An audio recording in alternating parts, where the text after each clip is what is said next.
tangannya pendek. Oke. Ya. Oke, yuk bismillah. Oke, Pak Yaya ingin mempertanyakan kemarin seperti apa sih perjalanan proses berjalannya pemanggilan Marissa Ica yang tanggal 11 Januari 2022 Ya, ke Mensos. baik. Jadi pemanggilan Marissa Ica kemarin itu sudah berlangsung dengan baik, sikap kooperatif ditunjukkan. Jadi dalam proses komunikasinya pun jauh dari kegaduhan opini yang selama ini kita lihat di media sosial maupun di media online. Jadi pada prinsipnya Kementerian Sosial sebagai representasi negara itu berupaya semaksimal mungkin untuk menciptakan tertib penyelenggaraan PUB yang memang itu sudah diatur di Permensos 8 2021 bahwa setiap orang yang melakukan pengumpulan uang atau barang itu harus menggunakan yayasan yang berbadan hukum dan harus berizin. Skala perizinannya pun itu dilihat dari skala orang-orang yang mendonasikan anggarannya di sana. Kalau skalanya itu kabupaten kota cukup di bupati, provinsi gubernur. Tapi kalau kita memperhatikan dari hasil klarifikasi itu bantuannya itu bahkan ada dari Australia, ada dari Malaysia dan lain-lain. Jadi dari skala bantuan yang masuk itu dapat dipastikan bahwa perizinannya memang harus di Kementerian Sosial. Nah, kalau misalnya dipertanyakan dari proses yang terjadi dalam klarifikasi itu, dapat kami pastikan bahwa semua berjalan lancar, berjalan baik, dan yang kita inginkan untuk dilengkapi data-datanya juga sudah disampaikan. Terpenting dari itu semua saya kira sikap kooperatif ya, jadi tidak ada yang ditutup-tutupi. Beliau ya, Mbak Marissa Ica juga menyampaikan dengan sangat gamblang siap untuk menunjukkan bukti-bukti yang diinginkan oleh pihak dari Kementerian Sosial. Oke. Selanjutnya prosesnya seperti apa sih Pak? Karena sempat Marissa Ica membuat statement di IG story-nya bahwa dirinya sebenarnya ingin bertatap muka, tapi ternyata hanya via online gitu Pak. Kan dia katanya begitu begitu tidak puas lah karena dia ingin membeberkan semua bukti. Jadi tidak ada yang ditutup-tutupi. Beliau ya, Mbak Marissa Ica juga menyampaikan dengan sangat gamblang siap untuk menunjukkan bukti-bukti yang diinginkan oleh pihak dari Kementerian Sosial. Oke. Selanjutnya prosesnya seperti apa sih Pak? Karena sempat Marissa Ica membuat statement di IG story-nya bahwa dirinya sebenarnya ingin bertatap muka, tapi ternyata hanya via online gitu Pak. Kan dia katanya begitu begitu tidak puas lah karena dia ingin membeberkan semua bukti-bukti yang dia punya. Ya. Jadi kita juga kan tidak terlalu memahami perasaan seseorang bahwa muncul anggapan kecewa itu sepertinya disampaikan sebelum pertemuan. Tapi setelah pertemuan dilakukan, proses eksplorasi, proses tanda kutip investigasi dalam klarifikasi itu malah Mbak Marissanya itu memperoleh ruang yang relatif luas, kemudian juga leluasa menyampaikan dan menunjukkan bukti-bukti. Jadi sama sekali tidak mempersempit ruang untuk menunjukkan apa yang ingin dia buktikan, etikat baiknya kepada kita semua.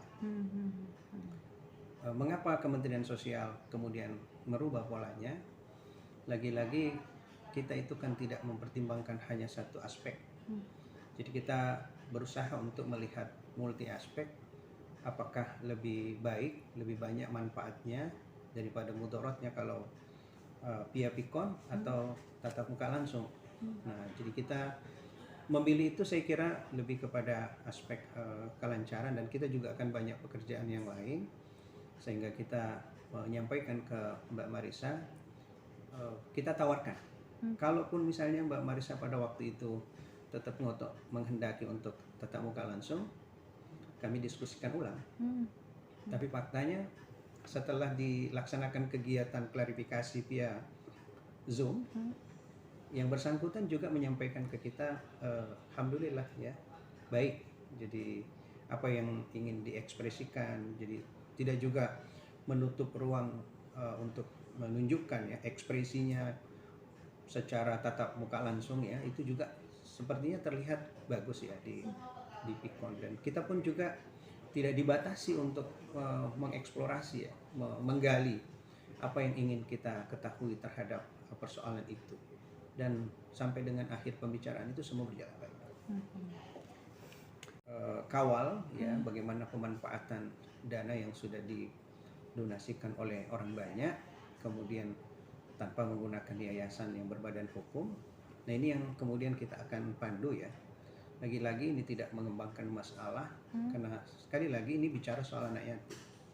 Kementerian Sosial itu sangat concern memberikan perhatian kepada anak yatim. Jadi tidaklah kiranya kita mempersoalkan etikat baik dan keinginan orang banyak untuk berdonasi kepada anak yatim. Yang kita persoalkan itu adalah cara, metode yang digunakan itu mesti berizin kepada siapapun, tidak hanya ke Marisha. Ini menjadi pembelajaran yang sangat positif, sangat penting kepada masyarakat kita, bahwa beretikat baik itu tidak cukup dengan melakukan pengumpulan donasi tanpa berizin. Karena apa? Karena ini mesti dikawal, mesti terkendali, mesti terkontrol, mesti terjadi tertib. Karena siapa tahu itu disalahgunakan. Ini juga untuk kepentingan masyarakat umum. Ada orang yang mengatasnamakan donasi, tapi hasil pengumpulannya itu tidak dimanfaatkan untuk kepentingan sesuai dengan awal ketika berizin. Saya kira itu ya.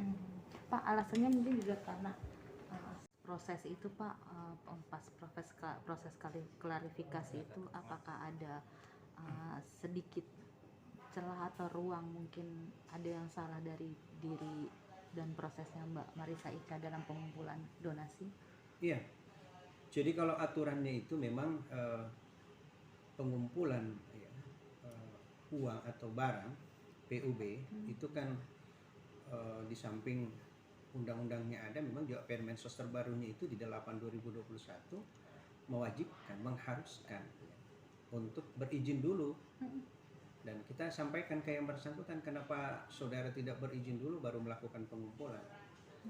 Ya, beliau menyampaikan situasinya ya. Jadi prolog sebelum kegiatan itu dilakukan, ada banyak orang yang menyumbang barang, boneka, pakaian, makanan ke tempatnya Mbak Marissa. Kemudian dipandang oleh Mbak Marissa itu bisa mubazir. Jadi coba diwadahi dengan membuka rekening menampung. Nah yang bersangkutan ini kaget, dalam tempo yang sedemikian singkat tiba-tiba terkumpul banyak, sehingga oleh Mbak Marissa ini kita pantau, memang ada tim pemantauan dari Kementerian Sosial yang tidak hanya Mbak Marissa. Jadi saya itu tidak hanya menangani kasus ini. Jadi sebelum Mbak Marissa itu ada banyak yang kita panggil karena kasus yang serupa. Tersadar dengan kejadian itu, Mbak Marissa kemudian menghentikan pengumpulan itu karena memang kita beritahu, kita surati bahwa itu tidak berizin.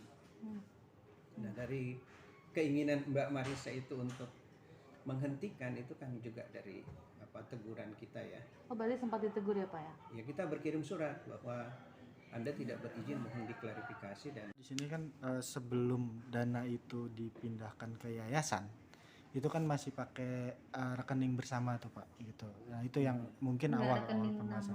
Marissa Icha sendiri. Marissa Icha dan Bu Dewi. Bu Dewi setelahnya. Oh iya makanya. Ya. Nah itu. Jadi begini, kan beliau sudah mengklarifikasi dananya ada di sini.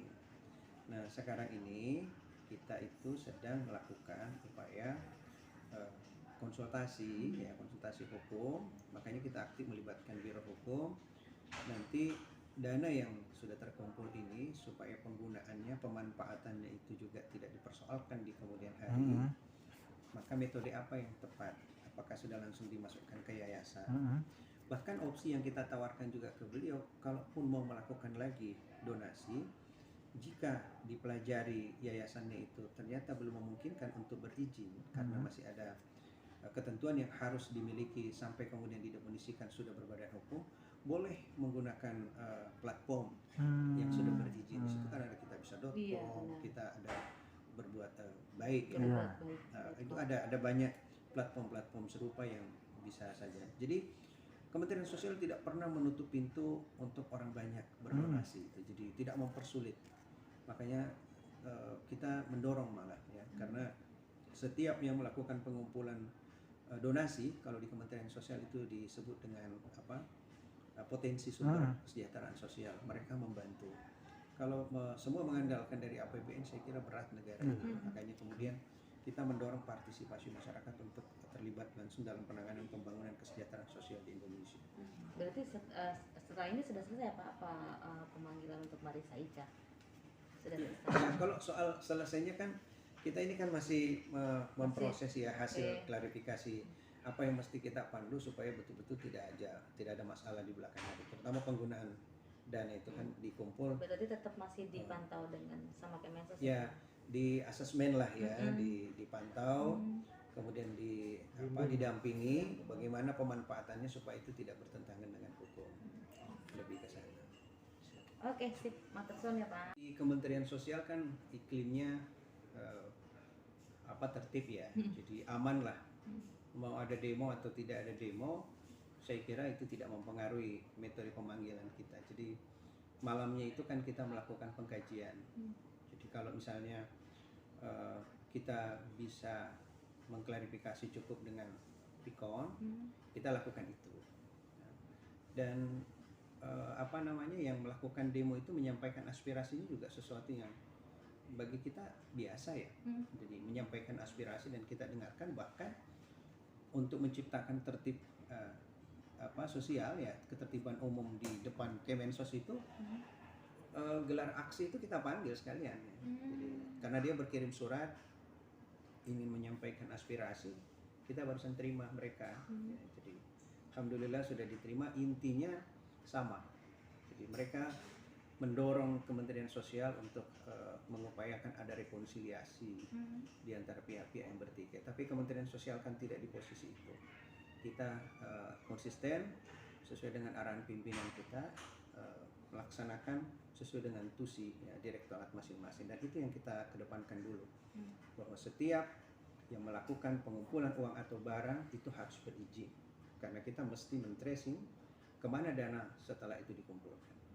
Pak, tapi setelah dana donasi rumah untuk gala ternyata kan memang sudah selesai nih Pak ya. Tapi kemarin kita sempat ada preskon juga sama dia, ternyata dia juga membuka dana donasi untuk keperluan sehari-hari gala. Dan itu sempat kita tanyakan juga Pak, apakah sudah berizin juga atau Kemensos juga mengetahui atau bagaimana? Nah, jadi Kemensos itu memberitahu kepada Mbak Marissa tata cara lah dalam melakukan pengumpulan uang atau barang sesuai aturan yang berlaku. Saya kira pasca klarifikasi itu pasti Mbak Marissa itu melakukan koreksi terhadap apa yang Mbak Marissa lakukan. Jadi kita juga kan tahapan-tahapannya ada. Setelah melakukan klarifikasi, kemudian kita akan konsultasi ya dengan tim pertimbangan.